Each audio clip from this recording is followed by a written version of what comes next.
Not yet.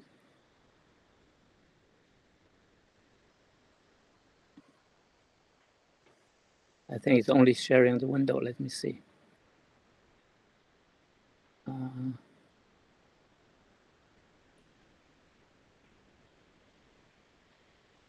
Show my screen. Yeah.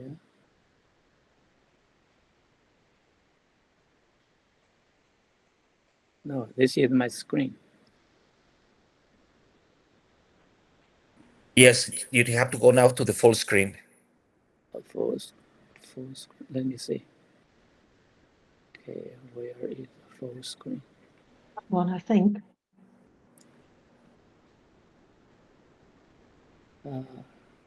Something else. This is what happened to sharing Share screen. screen. Share screen. Yes. Yeah. Let me see.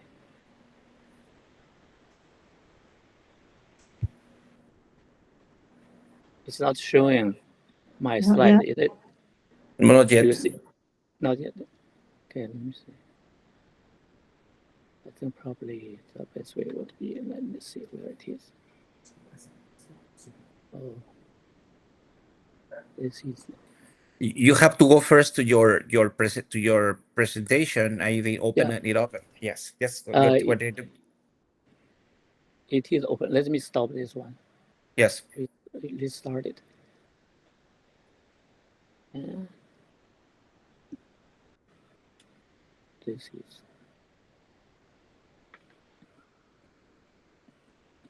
nothing. It's not responding.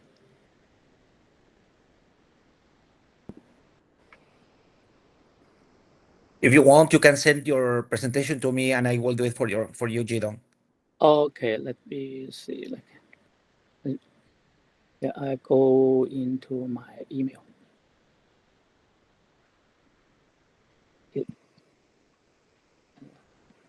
I think it's freeze. That's what happened. Let me see. Yeah. Let's see if I'm back again. Anyway, let me send it to you first. Yes. Yeah, because otherwise it's going to be further delay. Let's see. Let me just Otto.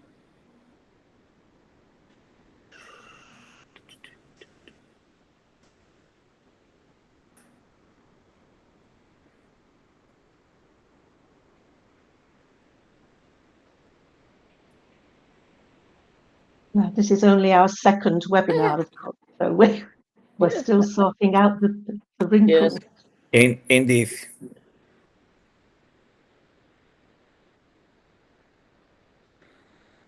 And this is the first one where we're doing worldwide, I believe. The first one was basically Australia, wasn't it? Let me see.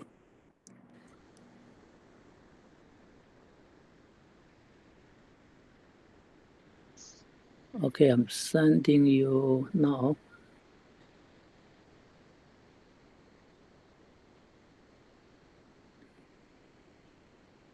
Yeah.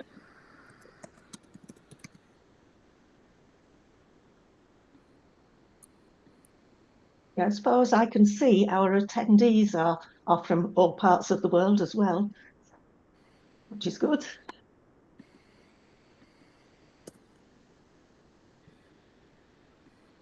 We hope once they've seen it, they'll decide to join the society if they're not already members.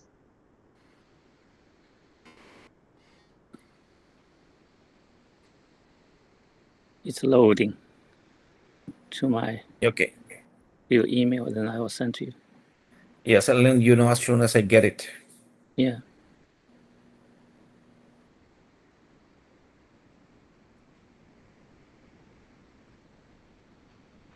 Yeah, it's a big file. Well, in the meantime, can you please attend this sharing the box, where you are attending from which country are you attending and seeing this webinar?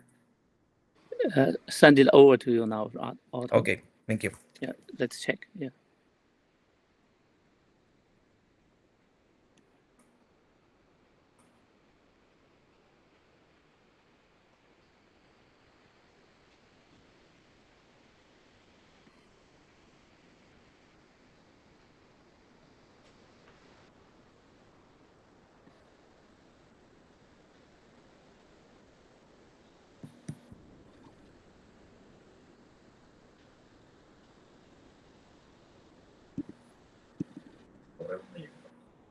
Sí, pues está.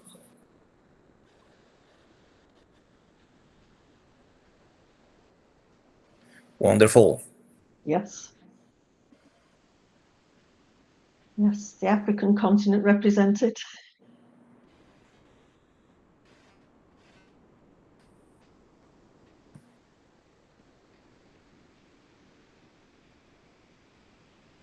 Good. Nigeria. Nigeria, maybe Yeah. India. Just guessing from the name. Yes.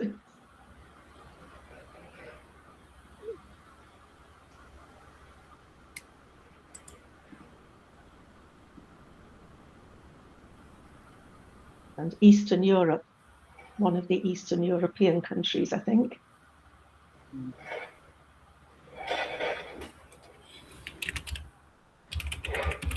Those are my best guesses just from the names that we have.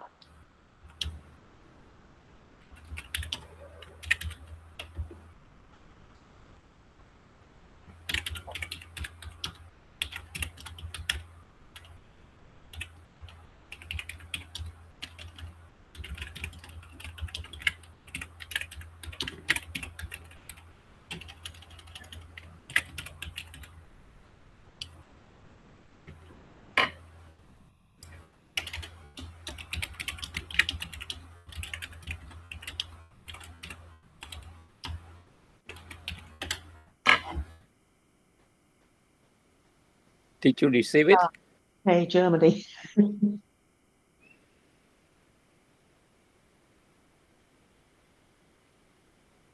Not yet, you don't. I don't. What, is Not it a yet? heavy? Is it a heavy file? It's not that big. Let me see. Check my email again.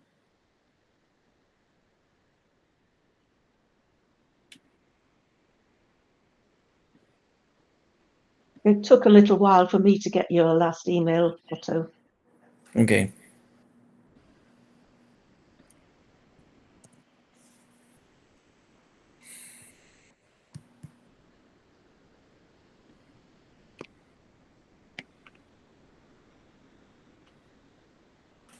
Let's see.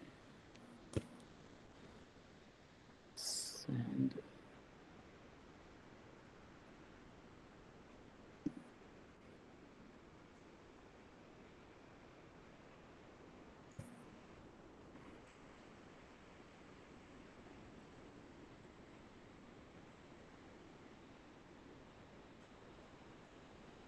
I'll refresh. It's shown being sent it over. So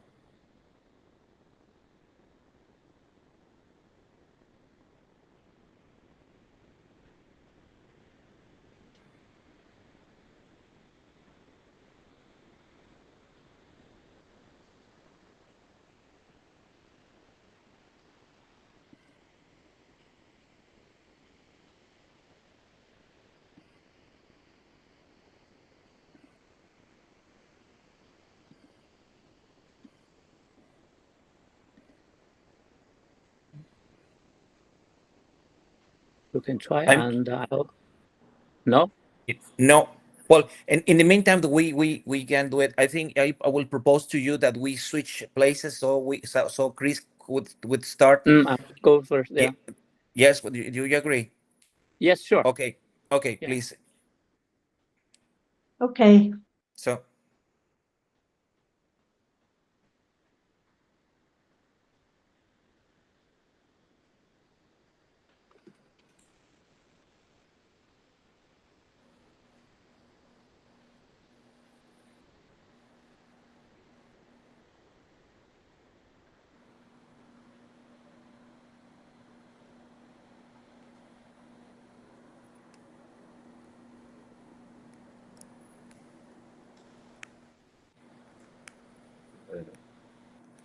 No, no veo nada.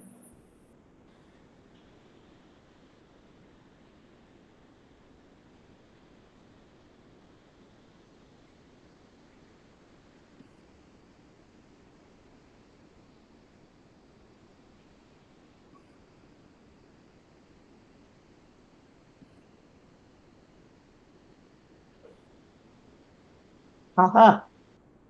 Yes. Yes, go ahead, Okay. please.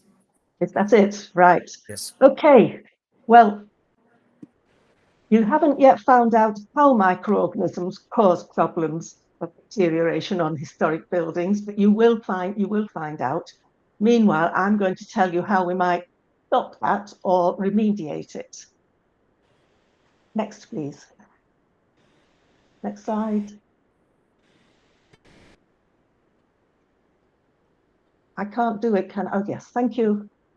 Okay, so what we're going to be talking about is actually the conservator's role, preventing or treating deteriorated structures. And the great thing about conservation is that it's important that whatever you do to the structure, it doesn't interfere with the original form. So anything you do has to be compatible with the original, and it can't disfigure it, for instance, by discoloring it, reacting with it chemically, or increasing the attraction of pollutants, including microorganisms, which we'll hear about later. It's also quite important not to use impermeable materials like paints that prevent the loss of water, because the more water there is for the organisms to grow, better for them and the worse for us. So the conservator's strategy is reversibility, important that you can reverse whatever treatment you've done, and minimum intervention. Next. Okay, first of all, a few words about prevention. Probably the best way to prevent biodeterioration of the building is environmental control. Control the environment. If the environment isn't right for the microorganisms to grow, and Otto will be talking about this later, if the environment isn't right, then the organisms won't grow. So for instance, you can improve the drainage, so there's not so much humidity, not so much water. You can change the exposure to light. If they're phototrophs growing, obviously you need to get rid of visible light, but UV, for instance, can help to prevent their growth. Or you can control the humidity, and the example here is the Sarmiento Museum in Tigre, Buenos Aires, where this is the house of the former president Sarmiento, and it's completely protected, as you see. If you wanted to, you could control the humidity within that space. Okay, you can also use biocides, and I'll say more about them in minutes, either for treatment or for prevention. And then there's the possibility of biological control. Again, I'm going to mention that later. And it's important to avoid environmental damage, and that includes damage by human beings. Next, please. Just a couple of examples of how to prevent environmental and human damage. So, for instance, I'm sure you all know about the Abu Simbel temple in Egypt, which was actually completely moved from its original position, which was going to be covered by water in a dam building project. So they moved it into the desert, which is a perfect environment, very dry, very hot, not so good for microorganisms growing. And a second example is this poster placed at various historic sites in Mexico. And translating the Spanish there, it says, in the archaeological zones, the stones feel and resent. Don't participate in their deterioration. And by that, it means don't sit on them. That's what the picture shows. Don't sit on them. Don't leave your sandwiches on them, adding extra food for the microorganisms. Try not to make them wet. Don't spill your fizzy drinks on them, etc. Next, please. Okay, so that was just a quick word about possible way of preventing. Now, the more important one probably is, well, more important because we're not very good at preventing, cleaning. The first type of treatment. Get rid of the organisms that are present. I'll say more about each of these later. Irradiation is possible. UVC, for instance, stops phototrophs growing. That's algae, cyanobacteria. Or you can reduce light. Same. possible, you can use gas fumigation, but that's only possible in closed environments and not on the outside external surface of the building. You can use consolidants to strengthen the structure, and these can contain biocides. I'll talk more about all of these later, or we can just use biocides. Here, 2 examples had chloride, very commonly used. It's bleach. Everybody uses bleach at some time, I think. It also causes discoloration, of course, so not a good idea, really. Organochlorides are environmentally persistent, so we wouldn't want to use those. Heavy metals like copper and lead, which are also often persistent. And I'll say more about each of these in the following slides. Next. Okay, here are the groups of biocides. We have oxidizing agents like the halogens, chlorine and bromine. There'll be a recording of this so you can read it all in detail later if you haven't got time to do it now. Problem with some oxidizing agents is that they are corrosive, and some of them can produce carcinogens. And they also have potential environmental problems if they leach out of the building into the surrounding environment. Protein denaturants and enzyme poisons, several examples there. Heavy metals, I'm going to be saying more. These are rarely used by conservators. Inhibitors of photosynthesis, these are basically herbicides or algicides. For instance, diuron, which is a urea derivative. And these can be incorporated into paints or mortar at the very beginning when the building is being first built. But of course, in the case of historic buildings, we're too late for that. Theoretically, they're not active against fungi and bacteria because they inhibit photosynthesis, only photosynthetic bacteria. And inhibitors of sterol synthesis, which are, again, theoretically only active against fungi and a few bacteria which produce sterols, whereas all fungi produce sterols, which are part of their membranes, their cell membranes. Next, please. Okay, here are some examples. Top left, you can see this bronze plaque. The copper is leaching out, and where it's leached out onto the rock, it's completely inhibited growth. So good, but if you look at the bottom right-hand corner of the plaque, you'll see a bit of discoloration. It's slightly blue-green, and that's the copper itself. So that's bad from a conservator's point of view, because we shouldn't alter the original structure. On the right, there's an actual test for a new copper biocide, and you can see how active it is. It's inhibited growth on the left-hand side of the patio, whereas the right is completely covered by a discoloration caused by algae and cyanobacteria. In the bottom left, the red discoloration on that wall is an alga, Pentapolia, and you can see that it's been inhibited along the bit of wall that's painted blue. There's leaching out of that. So there's a small layer of a small area where discoloration hasn't occurred because the algae can't grow there or have been killed by the copper. Then on the right bottom, I'm just showing you an example of Christ the Redeemer statue in Rio de Janeiro, where hypochlorite was used for cleaning the stones that make up the outside of the figure.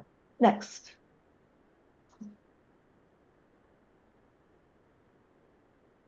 Okay, a little bit more about the groups of biocides, surfactant agents. These are quite popular with conservators because they don't have any adverse effect or very little adverse effect on the structure itself, but also on the environment. Of course, the fact that they don't react with the structure has to be checked, just to be sure. These are quats, quaternary ammonium compounds or quaternary phosphonium compounds. They have the added advantage that apart from hopefully killing the bacteria and fungi, they also disperse the layer of organisms on the surface. That's the biofilm. So they help to disperse the biofilm, and they are heat and pH stable, so you can use them reasonably happily. Next. there. So yeah, another group of biocides are inhibitors of protein or DNA synthesis. These are on the whole not used by conservators because they are quite ecotoxic and persistent. And the isothiazolones, which are commonly used in everyday life or in the industry, are irritants and also rather expensive. Next.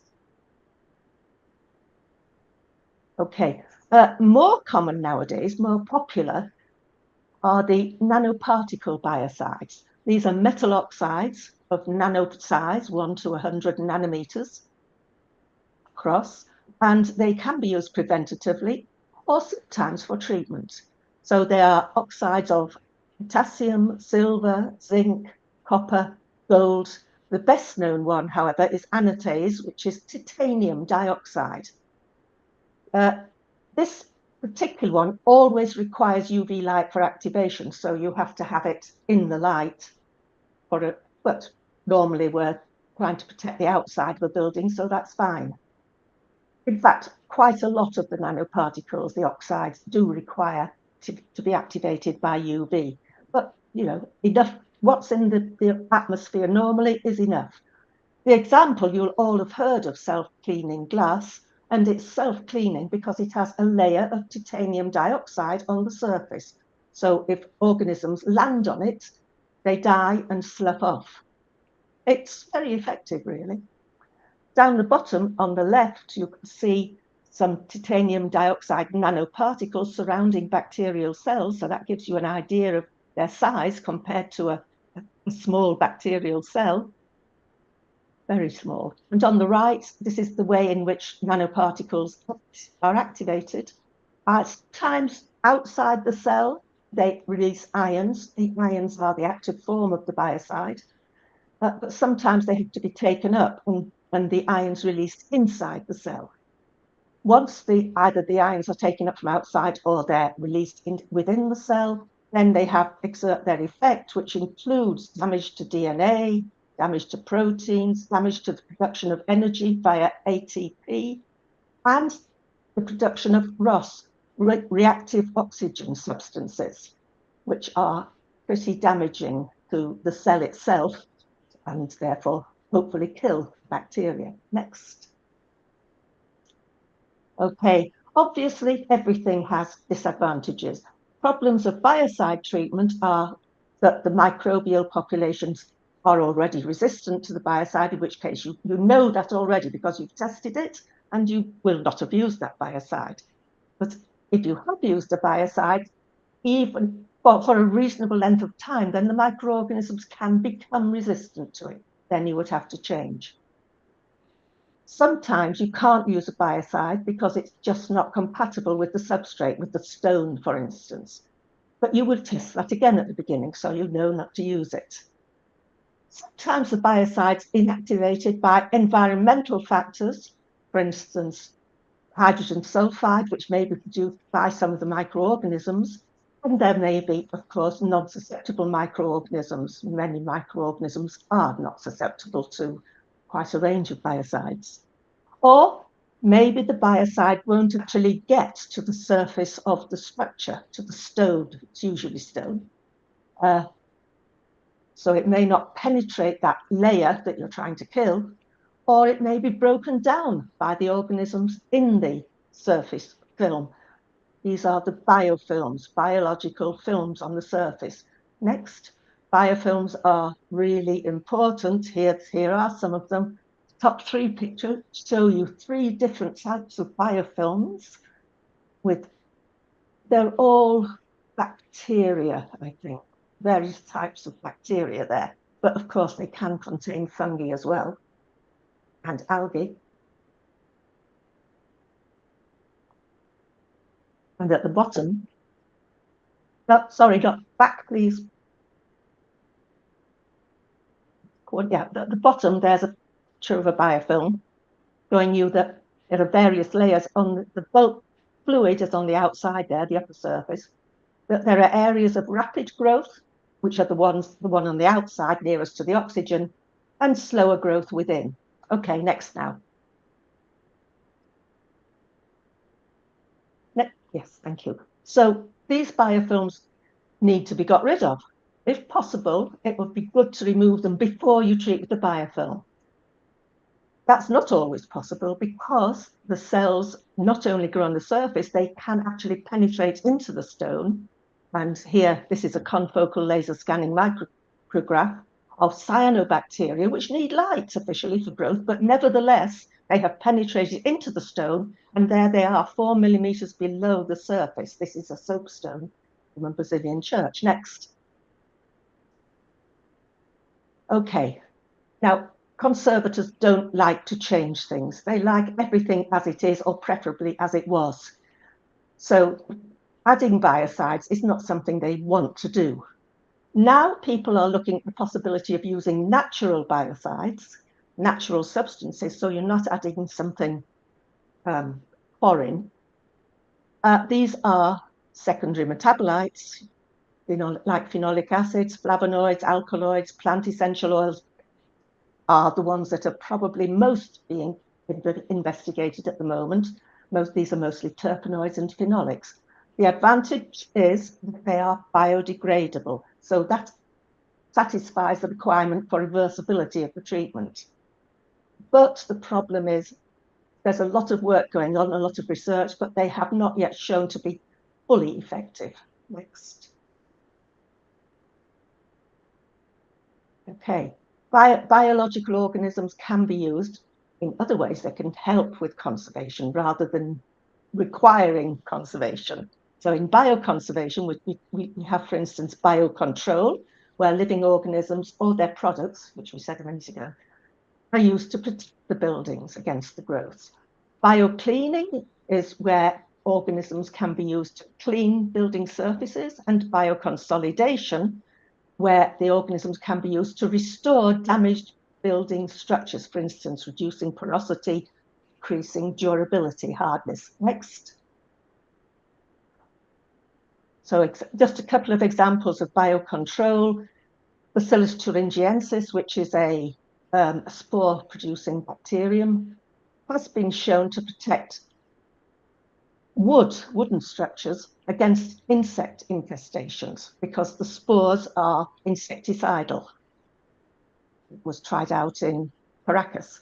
And then streptomyces, spore-producing bacteria, also have been shown to protect limestone surfaces for 3 months to 3 months. But it's all still under test. Next. For biocleaning, this is a positive microbiological action. I just thought I'd mention it. SRBs, sulfate-reducing bacteria, have been used to remove dark sulfate crusts on buildings, which is obviously disfiguring. So that's a possibility. Nitrate-reducing bacteria have been used to remove nitrate salts from stone surfaces. General heterotrophs can remove organic pollutants. And bacterial enzymes, extracted enzymes, have been tested for removing graffiti, breaking down the inks that are used. Obviously, this requires carefully chosen organisms and controlled application. They're often applied as a gel. And that has been used in real life. Next. Okay, bioconsolidation. Carbonate precipitation is useful for treating limestone, obviously, filling the holes with carbonate produced by the bacteria. I think I need to speed up, don't I? On the left is the method by which the calcium carbonate is produced, and on the right you see microorganisms being applied to a deteriorated limestone surface in Campeche, in Mexico. This was some work that Otto did. It has been also that the organisms can be incorporated into mortar or concrete so that you automatically have new carbonate being produced. This is self-healing mortar or self-healing concrete, which is interesting to the building industry, of course, and has been produced. Next. I've just listed some references here. You won't have time to read them. I just picked a few out. But since this is being recorded, you'll be able to look at it in the future. And that's probably my time up. Okay. Thank you very much. Thank you very much, Chris. Thank you. Yeah, we don't need that. Jidong? Yes. So do you have, yeah, let's try. Let's try. Yeah, from your end. No, I mean, I was not able to, I didn't get it. Is there? No, I didn't. Oh. Let me see that if I use share screen, I have two options: allow to share window. Second one is share screen. Do I share window or screen? Screen. Screen. Okay. Yeah. Let's see if I can do it from my end. And share screen. My file is open, but I don't see it pop up. Let's see. I had told you that if we could try to use a different sending, I mean, you can try WeTransfer. I don't know if you have access to it in China. Transfer. WeTransfer. I sent you a couple of emails before. Let me see. Entire screen. So right now is. It seems to be working now. Yeah, let me see. I open my file. Yes, for Micros. Yes. Yes, it's there. It's on to the bottom right. It's there. You just have to put the full screen. Yeah, let me see. I want to check if that's the one. Okay. That's the one. Yeah, okay. All right. Hola, Patricia. Great. This is not it. Sorry. No, sorry. No, You're gonna have hard time with Chinese. I'm afraid. this one. Let me see. This one. Do you see it? No. Yeah, Do you see it? Yes. Yeah. Yes. This is the file. Sorry. Yeah. Good. At least Just it's go ahead, please. Yeah. Okay. Yeah. Thank you very much. Yes. Wonderful. Yes. To save my time, and I'm not going to No, don't worry. I'll do it for you. Don't worry. Okay. Thank you. Yeah. So I'm going to focusing on microbes and also their biochemical reaction, which are destructive. So my major focus for this particular web seminar going to be on Angkor Wat monuments, because we have spent more than 20 years working over there. So under this particular subject, I'm going to providing you with 3 pieces of information. The first one is looking at the microbiome, which is people use a lot in terms of high throughput sequencing and next generation, and right now it's the 3rd generation sequencing. Then the second part is on the biochemical reaction, which is a biochemical pathway.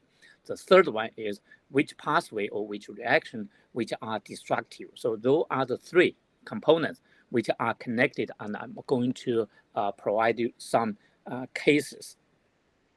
So for myself, I'm not going to say much about it. My major focus, particularly right now, is 90% are on World Cultural Heritage. And obviously, Angkor Wat is one. And I also work on quite a bit in different sites in China. So for Angkor Wat, when we talk about Angkor monuments, everybody think about, especially internationally, they would think about this, Angkor Wat. Angkor Wat is one of the signature of Cambodia in terms of its culture, its tourism, its economy. But you can look at from the map, the lower part is Angkor Wat. I labeled it with a yellow color.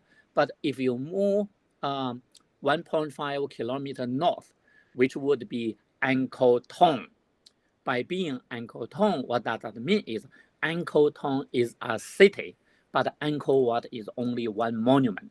So at Angkor Thom, in addition to the king, people, is a living city. So I work with the Japanese team, have been focusing on one of the temple in Angkor Thom.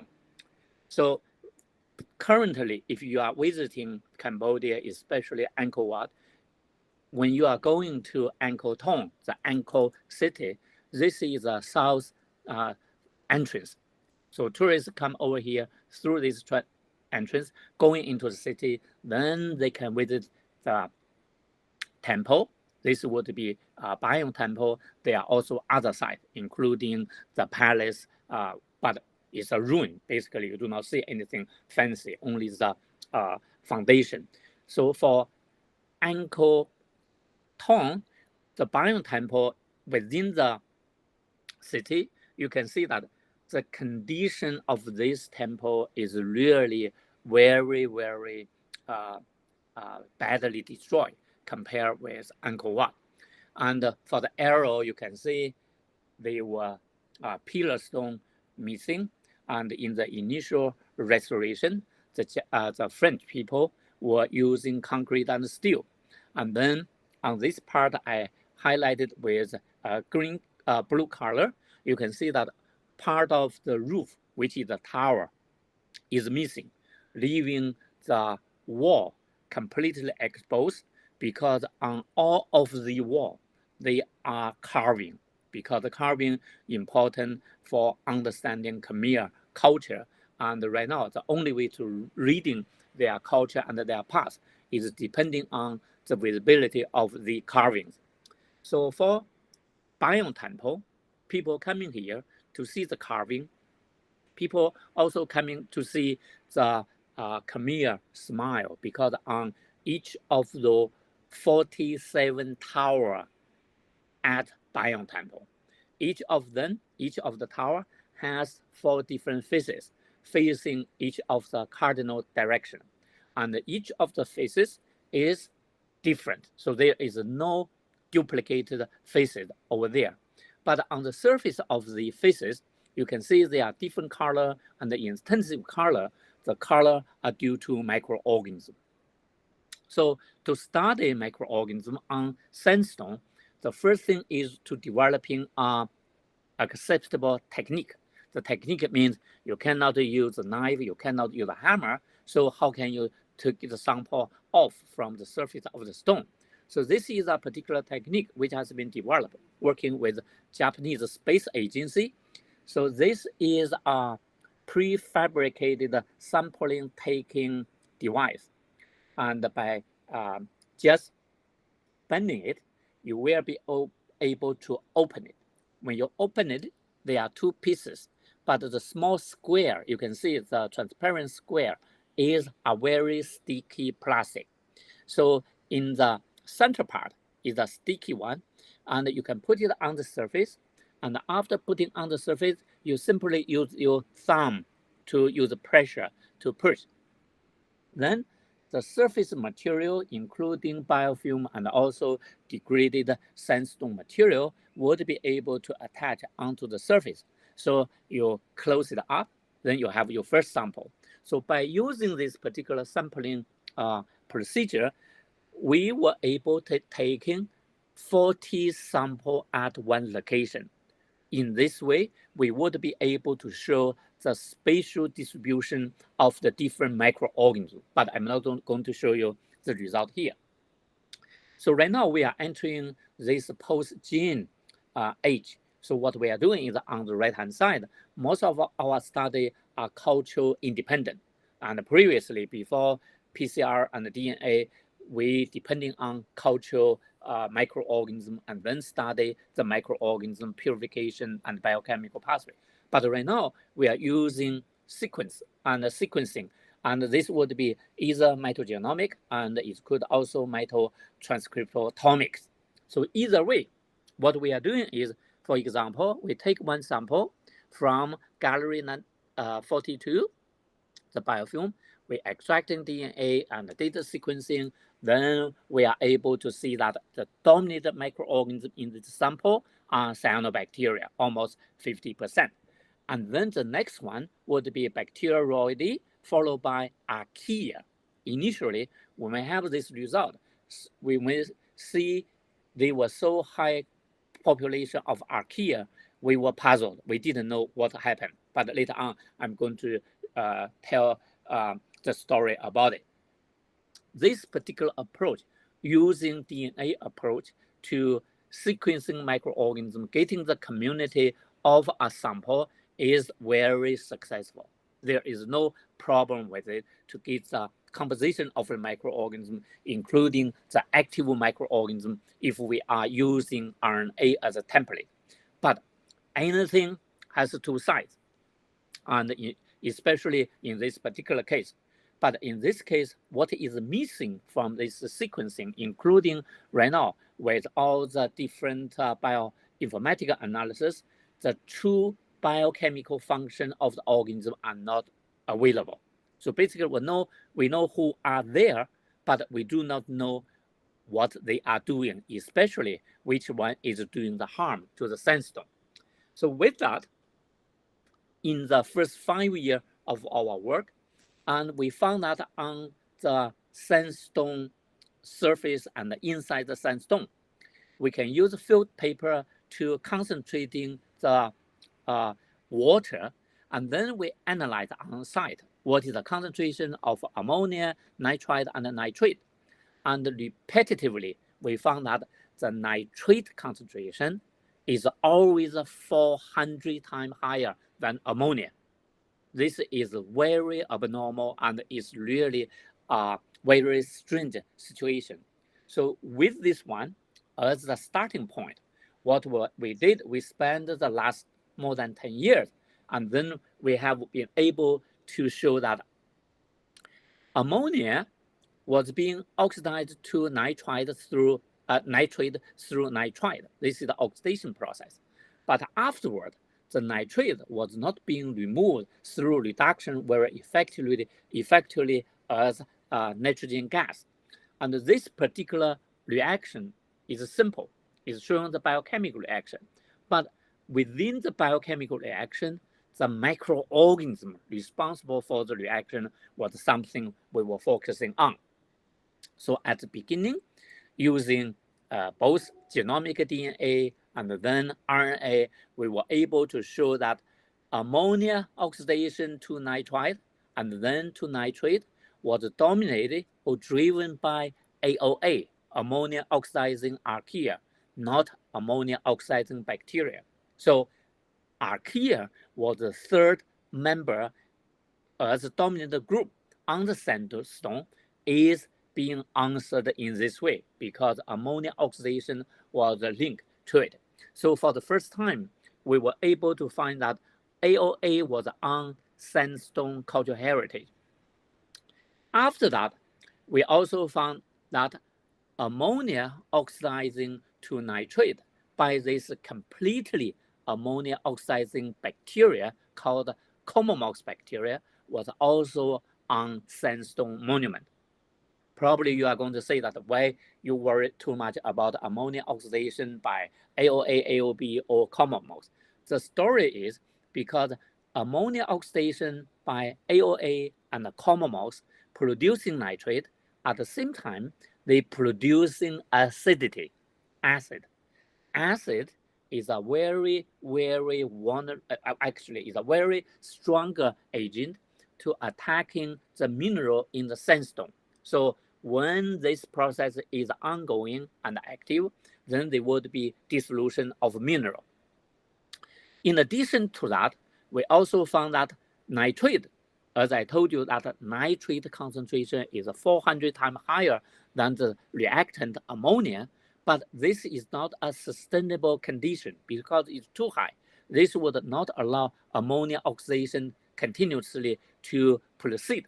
But we found that nitrate can actually be reduced to ammonia.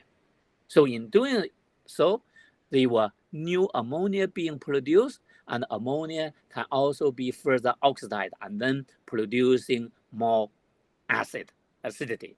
So you can see over here is by carrying out this internal cycle, there is a continuous ammonia oxidation, nitrate reduction, producing of acidity, small amount of nitrate are being removed as nitrogen gas. I'm going to show you in a minute, but this system allows microorganisms to using nitrogen to facilitate their growth, and then at the same time producing acidity to attacking the stone.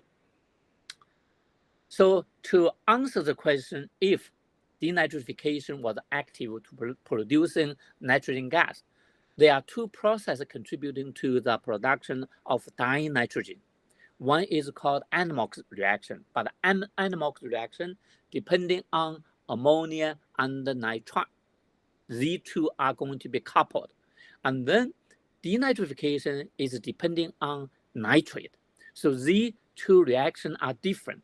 By looking at the product, we are not able to tell how much of the nitrogen produced is due to denitrification or from NMOX. In order to quantify the reaction rate for each of them and also differentiate the two reactions, we are using a nitrogen N15 isotope pairing technique. This is a very, very powerful technique. I do not have time to explain any further, but if you are interested, you can do more reading and contact me. By doing it this way, because we carry out this particular analysis on site to incubate and prepare the sample and then carry the sample back for analysis, we took 6 monuments for our sampling and get the testing. You can see over here, the conclusion is very clear that denitrification rate was being measured at a very, very slow rate. NMOX reaction was below detection level. And because when we carry out this particular analysis, and it's important in our mind, we have to have a control reference site. So the reference site, which is a polluted water pond near the biome temple, which providing a very, very ideal situation. You can see that the reaction rate for denitrification and NMOX almost 1-to-1 because the dinitrogen produced by denitrification is 52% and by NMOX is 48%. So by doing it this way, we know that nitrate was being accumulated because the removal of nitrate biologically, because they are also water leaching to remove nitrate, but that's not being analyzed here. But the biological removal of nitrate to nitrogen was insignificant because only denitrification can remove a small amount. That's about the nitrate and the producing of acid, which are attacking the stone. But what is the evidence on the stone? So during the COVID, we were not able to go back to Cambodia, so we took some of our old sample. So this is a sample. A is from the same quarry. We are still taking stone to make repairment of the Angkor Wat. On the right is the stone which are falling off from the biome temple. If we compare the two in terms of elemental analysis, calcium was one of the elements which has shown a significant loss from initially in the fresh stone 34% to the deteriorated one is only less than 0.2%. But in addition to this analysis, we also use other XRD analysis and also looking into the mineral composition. So we can conclude that during the exposure of sandstone to the natural environment, colonizing by the microorganisms, one of the significant changes for the mineral is calcite. Calcite is simply calcium carbonate, was being leached out by 4%. So for this 4%, you may not think about it is very high, but think about this way.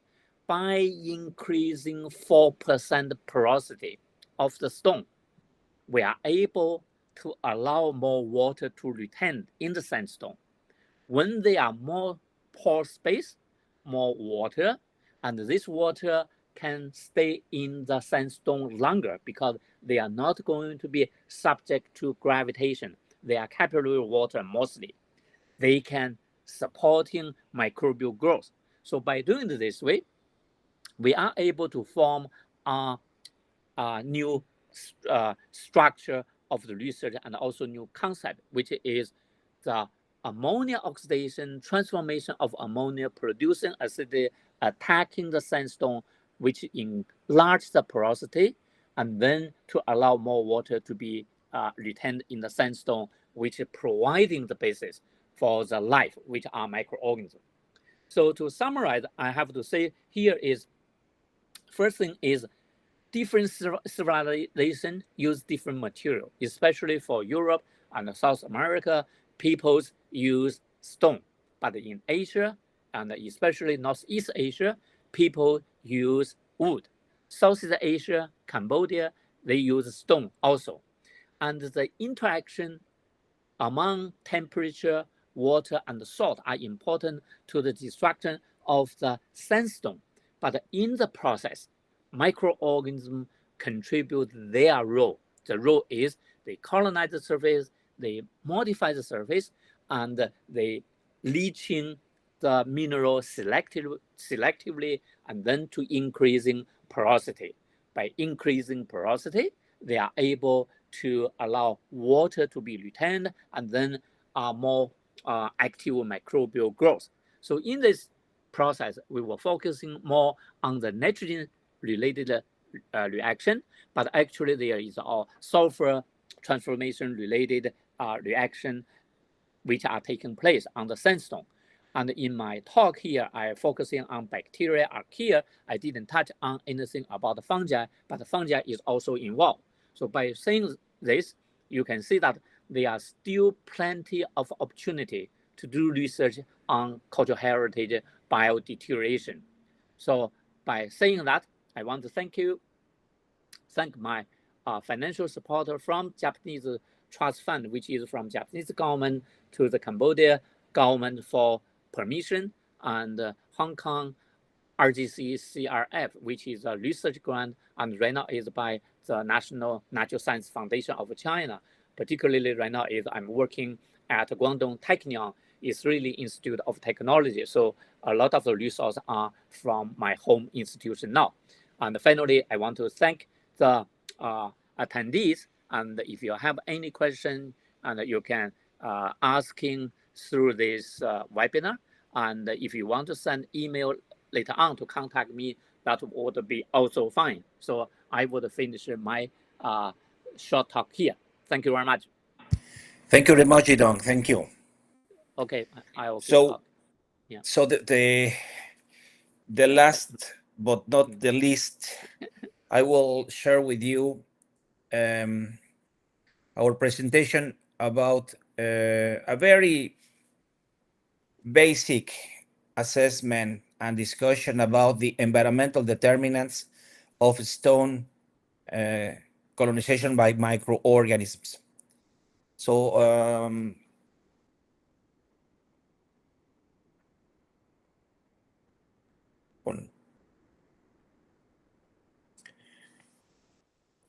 well, I would like first to take the time to apologize to everyone. So it's been a very challenging session.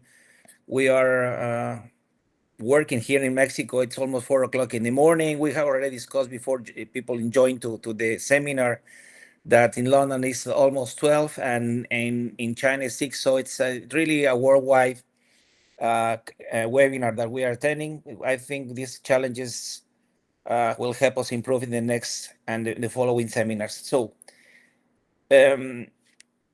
next slide, please. So now I'm going to tell you about a very basic discussion about the environmental determinants of microbial colonization of stone monuments. Next.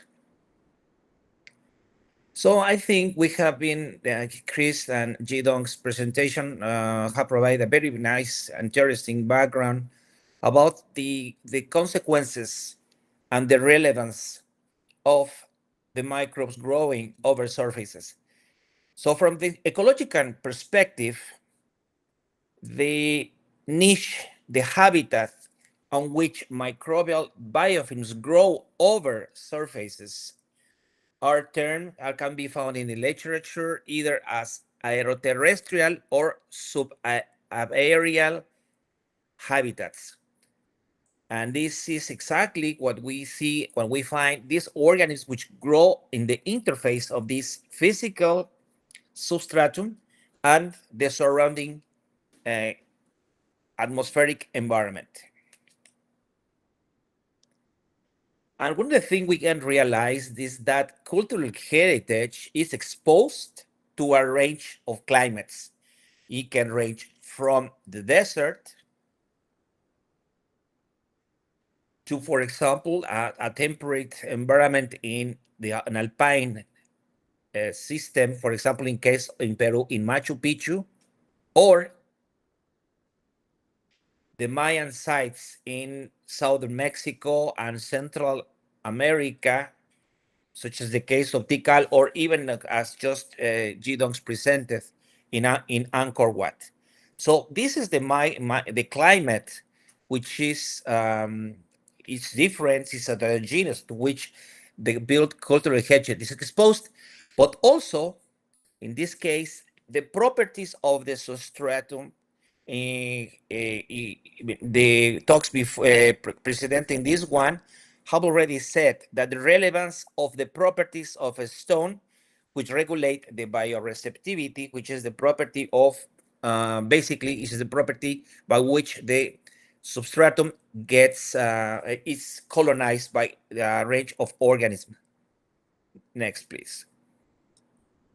So I see that here some among the attendants we have Patricia San Martin, which is a specialist in this area. So if we think about two different phases in which the interface of microbes are growing, we have bioreceptivity, which ranges either from primary, when the fresh material is exposed, to the secondary, where there is a weathering of the substratum, to where when the human intervention has already taken place, for example, in tertiary, or again, when the material has been treated and re-exposed to the atmosphere. So this is one of the phases, and this is one of the factors. It is the substratum. Next. But when it comes to substratum, one of these environmental factors not only rely on the physical changes that the substratum offers and proposes for colonization. I mean, there is also a range of other chemical, as we have already heard from Gidong's talk, for example, about pollutants or range of soluble salts, which either act as nutrients, but also as part of the biochemical reactions that have a consequence on the stone. So we have on one side the nutrients, even though that stone environment has been traditionally considered as an oligotrophic environment, which is low in general of organic matter, which is not necessarily all the case all the times, but also of the presence of atmospheric deposition of a range of materials. Also the change of pH, which is a very, very important factor, which determines decolonization of substratum. And in fact, as we heard before, that also leads to acidity production by microbial metabolism and increases the porosity, and at the same time increases the water holding capacity of the substratum. And also, of course, salinity, in by which the phenomena known as saltofluorescence selects for allotolerant or allophilic organisms and bacteria and archaea, but also leads to salt crystallization and dissolution cycles, which could recreate and enhance the pore system within the stone and increase decolonization and, in some cases, the biodeterioration. Next one. So the control environmental factors basically is the main one, the most important one, the dominant one is the water, which is related to the availability, the rainfall, and the relative humidity on a range of spaces which go from either arid environments to tropical ones. The substratum itself, the porosity, the mineral chemistry, the texture, and in cases where the the built cultural heritage item is exposed to, for example, a urbanly urbanized environment, we have, of course, pollution with the presence of atmospheric and nitrogen and sulfur, which act as nutrient inputs for biofilms, and also very localized microclimates, which change the local regime of light and also the architecture of the monument. Next one, please. So water is the main factor which drives the colonization and also the deterioration phenomena underlying this microbial colonization. I will not go further because it has already been discussed before, but it makes quite a lot of sense thinking about the water as the provider of the metabolic activity for microbial activity over these subaerial and or aeroterrestrial habitats. Next one, please.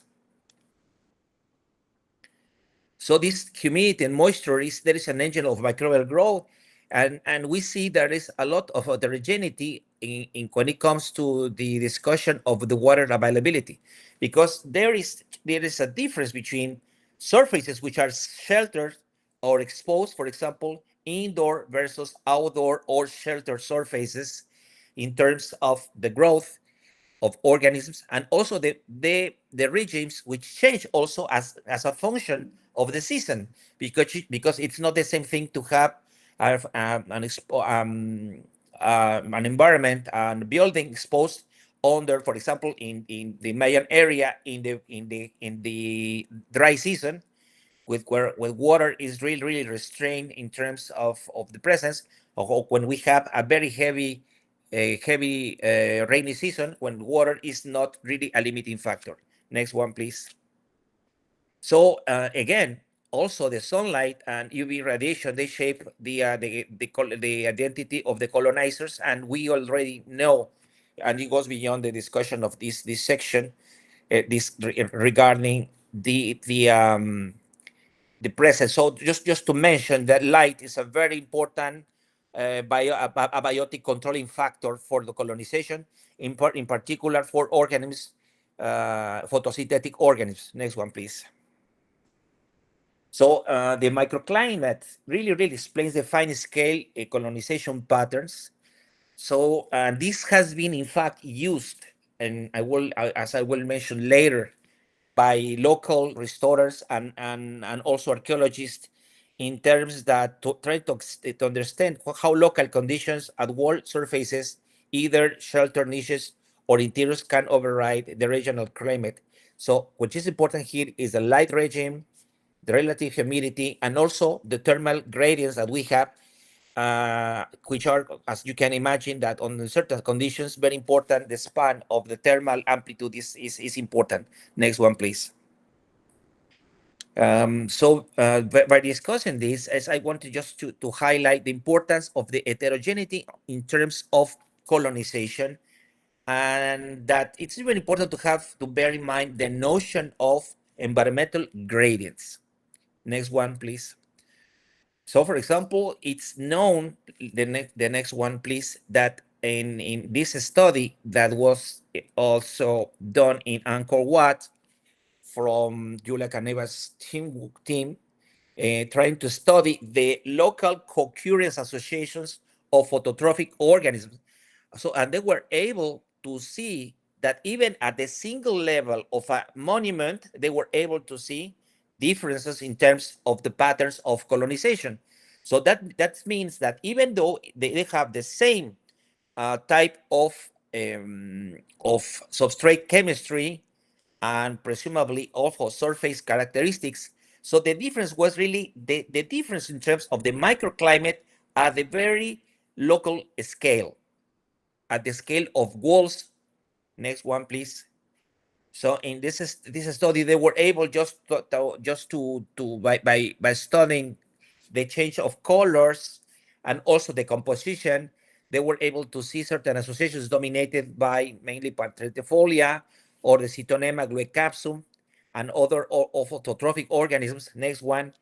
And it's interesting just to show you here that by doing a very basic analysis in terms of just two factors, light and water, so they were able to identify a specific biocenosis of organisms, but also under which there are some exclusion conditions. So under certain conditions of high lighting and also high water, there was basically bare rock, bare rock surfaces on which there was no physical colonization of phototrophic organisms. Well, of course, that doesn't really mean that there are not other organisms growing inside or which are not detectable by this visual analysis in this case. So it is important to note, yes, this is even at this very small scale of a wall, there are this continuum of conditions that has been also found by other authors in other areas by which even changes in terms of centimeters, we see a difference in terms of colonization. Next one, please. And this is important to bear in mind also the architectural features. So it's not really the same thing on which even though the same material can be used as building material, for example, in this case of the Mayan sites, using limestone as the main building material, those surfaces which are really exposed under certain conditions where drainage is prevalent. We see, for example, on the right hand side of the slide, you see, for example, the presence of heavily colonized surfaces growing as dark colored biofilms.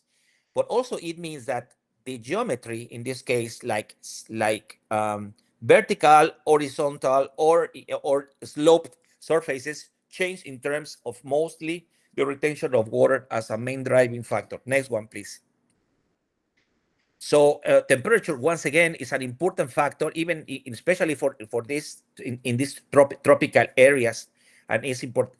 In a previous study, for example, by using a geographic information system-based approach, it has been shown that the solar irradiance on their in a single site was found that solar radiation was much lower under in the surrounding of the sloped walls of Mayan pyramids in the site of Becan in the southern Campeche.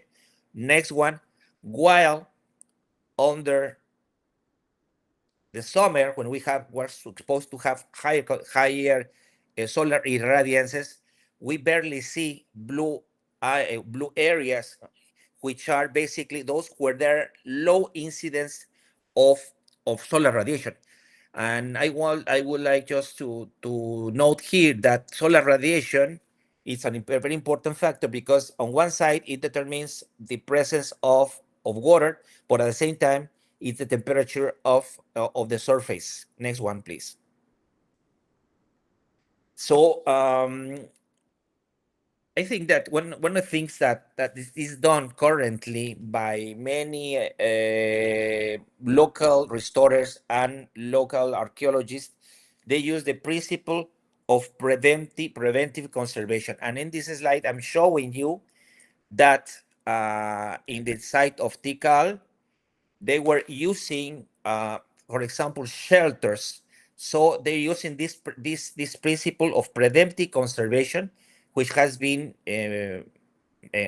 mentioned before, is that one way to control biofilms is by controlling the environmental factors which lead to growth.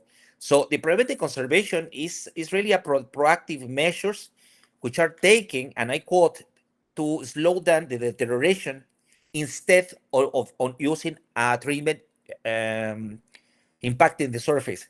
So the preventive conservation primarily combats the known agents of deterioration, which is in this case the climate control, or for example, in some cases in inner and in hypogean environments, or even in interior sections of buildings, for example, by light management, from which is a very important strategy. Next one.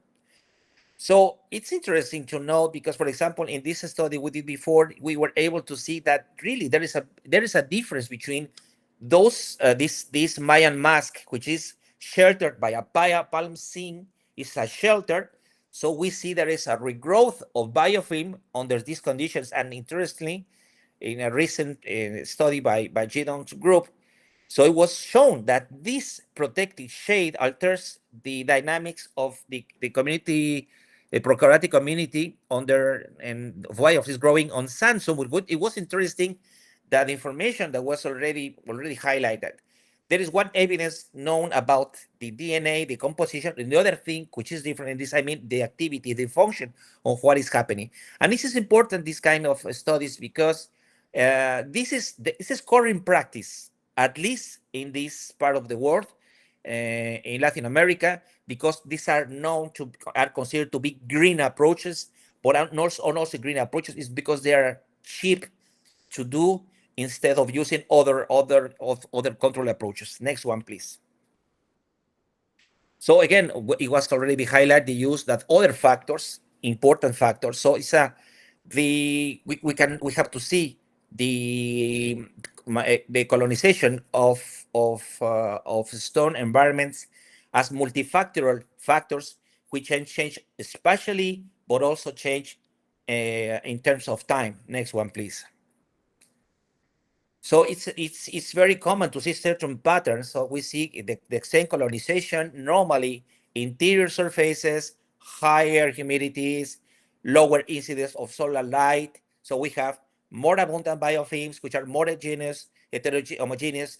In contrast, when we see biofilms on the outer exposure, where there are more exposure to the stone, so biofilms are normally less abundant and less diverse. Next one, please. So it has already said before, so I will not go into detail here, just to mention that the pollution and atmospheric pollutants are very important factors which should be taken into account, and under certain conditions, it could be considered part of these environmental determinants of microbial colonization, although not necessarily in all cases. The outcome is deterioration, it could be alteration. In other cases, there is a strong and complex interaction, could lead to other factors, and also even increase or change or produce a shift of the diversity of the lithic environment. Next one, please. So basically, just to summarizing, is there is, I mean, like these intrinsic determinants and the extrinsic determinants, and not all playing a role together or at the same level all the time and in all cases. So this is very important, just to show and to note that this is a multifactorial complex process, and that it needs to keep on being studied in order to understand how it is happening under natural conditions and how it's happening under the influence of the human intervention. Next one, please. And with this one, I think I did on time. Thank you very much for your attention.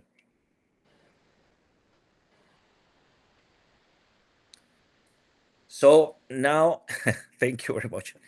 So now we're in the time for comments, for questions. So anyone? Well, there's a question from Okbuji. Thank you, Dr. Mi Jong-un. How can we get the sticky material used for sampling? So Jidong, Yes, would you like to comment? For the sampling device, actually, that particular device initially was being designed by the Japanese Space Agency, and then later on, it's become a commercial product, which is being marketed. And because it's being marketed in Japan, I don't know how accessible it is from anywhere outside Japan. So if you do not have access to this prefabricated device, I think another way to do this is you can try several packaging tapes, the white one, and then you can use your control to see if the rDNA can be detected from that particular tape. And by using a proper control, I think you simply just using the tape and normal aseptic procedure in the field, then you still can get the sample. The sample information are going to be valid.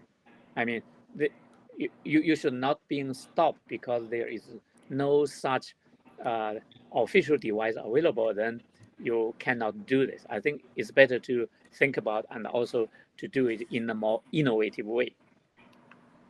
Thank you. Okay. Well, yeah, just I don't know. I like just to ask, what about? I mean, on this GDON's presentation about this important the presence of this nitrogen-related Yeah. microorganisms growing. So, how do you see, or what is the current status regarding the prevention measures to this to prevent this kind of deterioration by nitrogen-related organisms? What is the status? Yeah. Actually, one piece of information I did not included in my talk is when ammonia oxidation is taking place, this is an autotrophic microorganism. If you think about on stone surface, there is no organic nitrogen, then autotrophic microorganisms do get a good advantage, especially when ammonia is available. But ammonia, largely ammonia coming from um, uh, anthropogenic activity. For example, we use ammonia as fertilizer, urea actually initially, then they hydrolyze to ammonia, part of them volatilize into the air, and by rainwater they come back again. And similarly for uh, waste from animal, there is also ammonia being evolved. So there is ammonia. So ammonia is constantly being get onto the surface of the stone.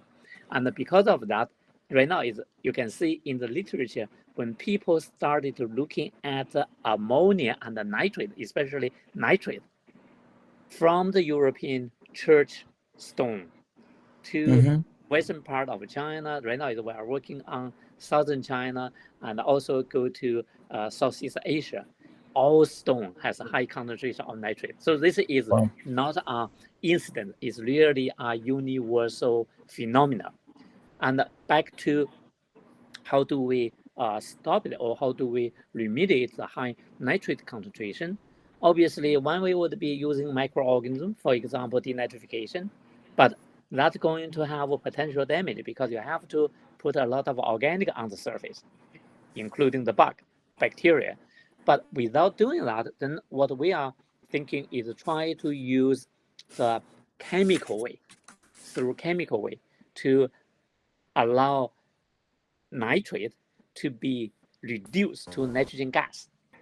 So in that case, basically we accelerate the nitrogen cycle by pushing them back into the atmosphere. But that's going to depending on chemistry, nanomaterial, so penetration, reactivity can be increased. But I think biologically, in theory, yes. But in practice, I cannot guarantee the It won't work. protection part. Yeah. Yeah. Yeah, absolutely. Yes, I just what you just mentioned. I like a couple of weeks ago, I heard, well, I read in the a local newspaper that in historic building, the local authorities were placing nets to avoid, I mean, like the birds and the bats. Yeah. So I think it makes a lot of sense, right? So Yes. just to keep it's part of the preventive conservation based Yeah. on ecological knowledge.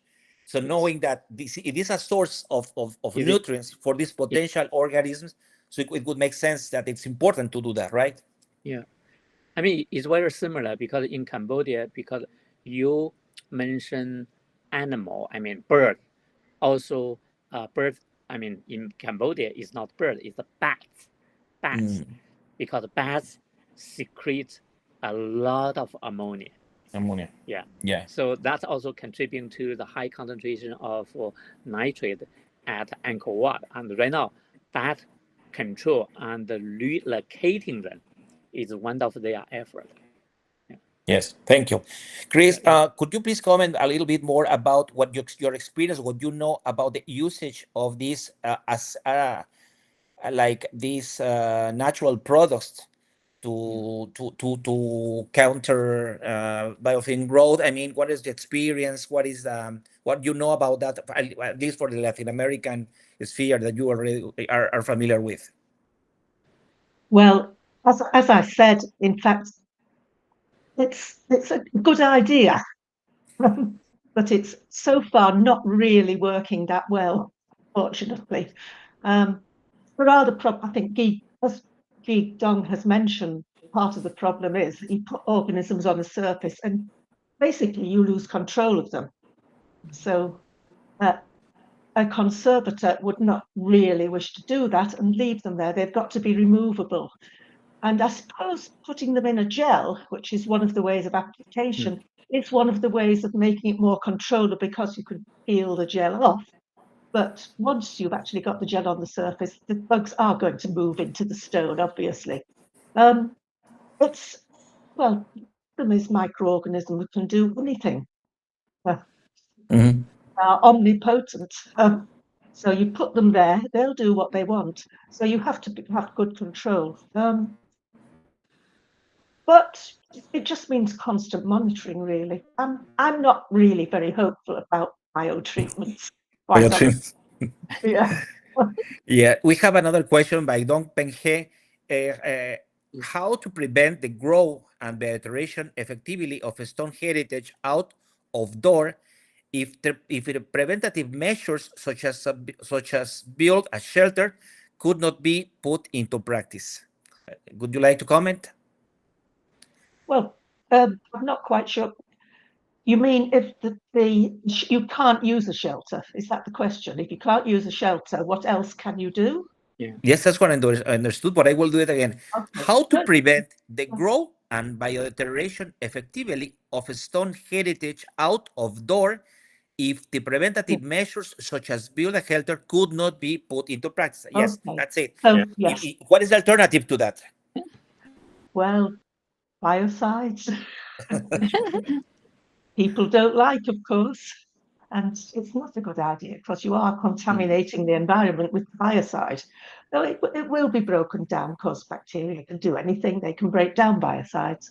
But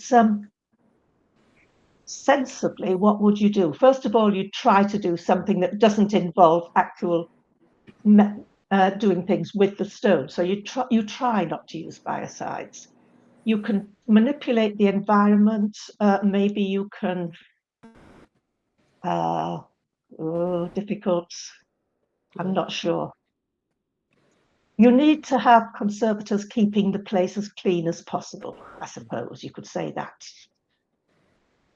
That's what most people do. I mean, I think Yeah. we should say that the shelters are normally used for small items like a Yes, stela of course. and also some carved wall features. So it's not really to be used massively over huge Yeah. monuments, because although I have seen some shelters in I think from the Julius Caneva group in El Salvador, they used a huge shelter that was used actually just to cover a complete staircase up to the top of the 50-meter height pyramid. But I mean, there are not many cases like that. And Yes. what I can tell you that I don't know if you have heard about the Tren Maya, the Mayan train in southern Mexico, in Mayan area. So now the army, I mean the Mexican army, are working and they are just buying shelters, and they say that they are not using anymore the green approach, we call it green approach, from the local palms over, yes, the cities. They're using now geomembranes. So my question I would be like, it's just the geomembrane just to avoid the water from coming down, I mean, and to prevent the runoff. But I don't know if I don't think they have thought about the difference of climates, of microclimates that you would have under a shelter of a geomembrane and a shelter of a natural fiber. So it's not the same thing. So I don't think, but I know I'm not aware that has been assessed. I don't know in your experience, Gidon, about the shelters in Asia. Yes, I know in Cambodia, the Japanese group started to using it in one section of the Biome temple. And for me, I'm almost completely against it because, as you say that, if it's an isolated piece of stone, yes, you can use a shelter to help. But this is a massive structure which are deep into the foundation.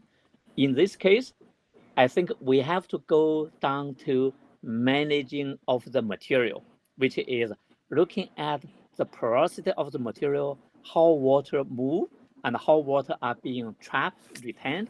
Then we managing in the way is if the porosity are large enough to create capillary water, then we need to refill the capillary pore with mineralization, and then to decrease the porosity, and First. the water content have to be really limited, so the microbe are not going to be able to get a chance. I wonder if some sort of irradiation could come into play. I mean, not easy, but I'm just trying to Yes, think of what else you could sure. do.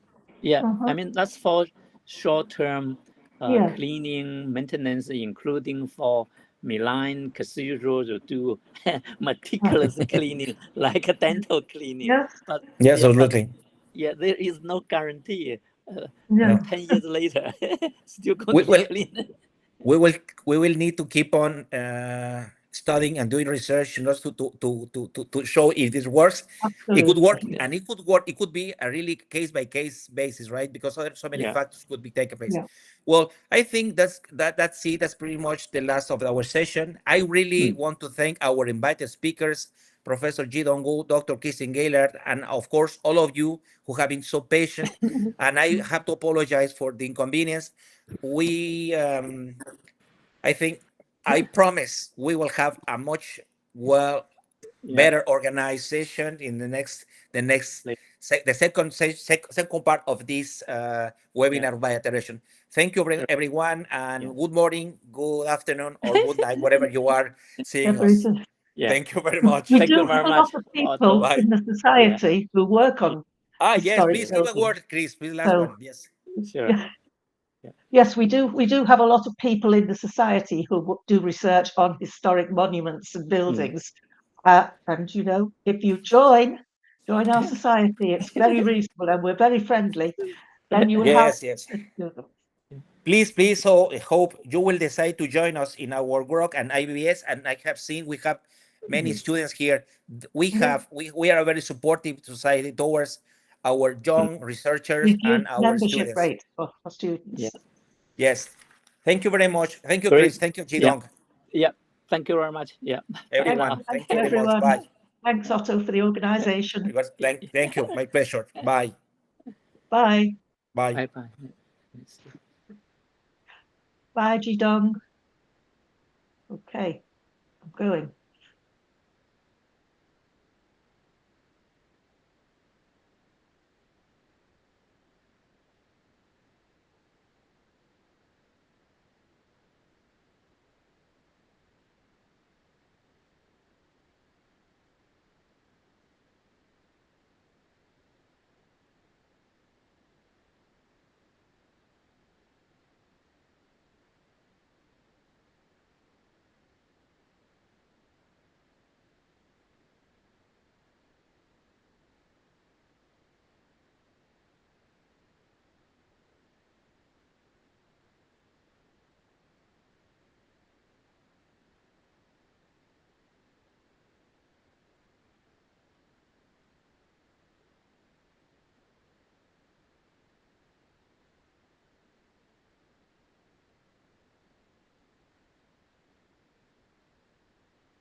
how much they make, what